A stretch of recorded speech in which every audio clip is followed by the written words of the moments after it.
झिम झिम बरसेला सावन के फुहार हो भोला के भगतन के आइल बहार हो भांग धतूरा देखो घोलेला भांग धतूरा देखो घोलेला कंवरिया भगती में डोलेला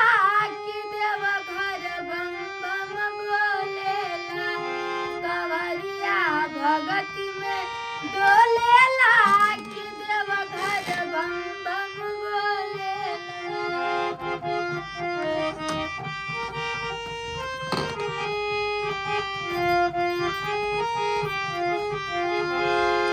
केहू भूई पड़ी केहू दौड़ाला जाला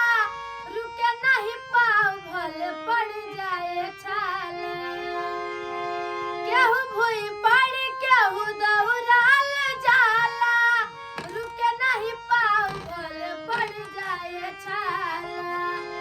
बलबम देखा सभे बोलेला बलबम देखा सभे बोलेला कंवरिया भगती में डोलेला कि देव घर बम बम बोलेला कंवरिया भगती में डोलेला कि देव घर बम बम बोलेला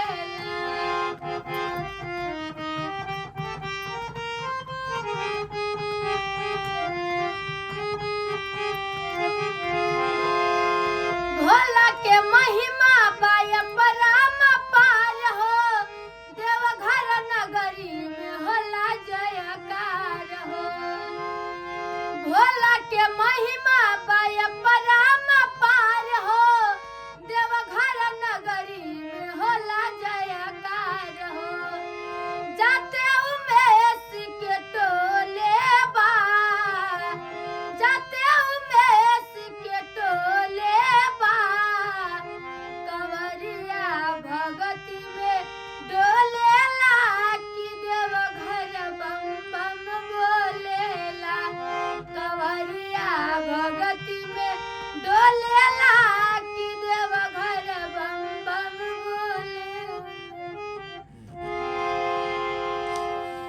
ठीक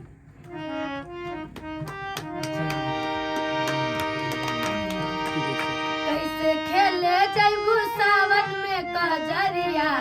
बदरिया घेरिया नदी कैसे खेले जैबू सावन में कजरिया बदरिया घेरिया नदी तू तो जात हवा केले केहू संग में ना सहेली तू तो जात हवा केले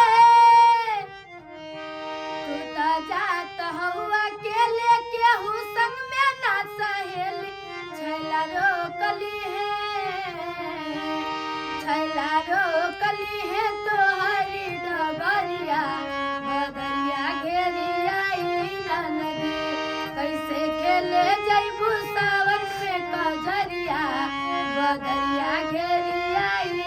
नदी भौजी बोला ताड़ू बोली जियरा लागे जैसे गोली भौजी बोला ताड़ू बोली भौजी बोला ताड़ू बोली जियरा लागे जैसे गोली कैसे रोकली है हमारी डगरिया बदरिया घेरिया भौजी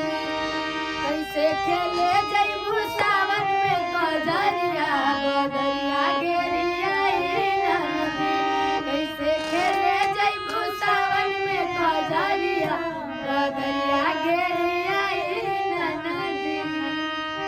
तो बहुत पुराना गाना है, बहुत पहले के गाना है। नया गाते ये सब गाना गा के छोड़ ले हैं ये सब। दूसरा गाना को ना बढ़िया वाला। हाँ, पहला वाला अच्छा था आज हम गा के छोड़ ले हाँ हाँ ये सब बहुत एगो पुराना ऐसे गाना गा है। देते हैं बिना हारमोनियम वो हारमोनियम ना वाला बजा जीएसटी वाला गा दे चल जीएसटी वाला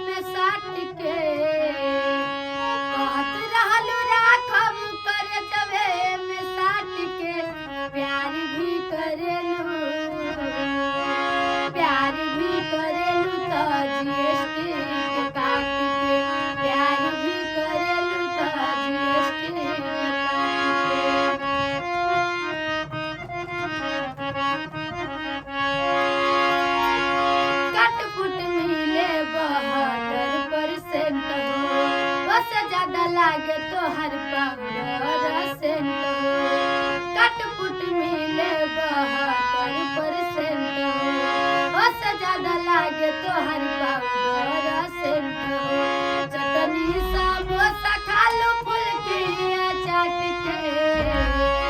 चटनी समोसा खा लो फुल्कियाँ चाट के प्यार भी करेलू तो जीएसटी के काट के प्यार भी करेलू तो जीएसटी के काट के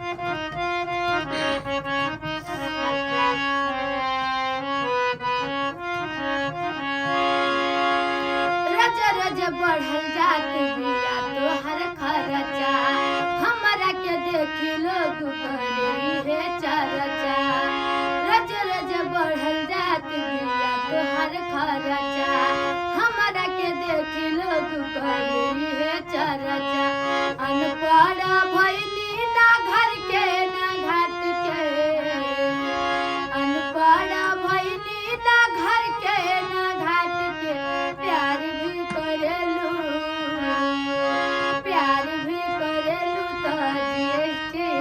काट के प्यार भी करेलू तो जीएसटी के काट के तेरा वायरल गजल है अभी 2 गाना घटे नहीं चलता मालूम है 10:30 अरे अब मन मोह बंद हो जाए ना यही सूत्र है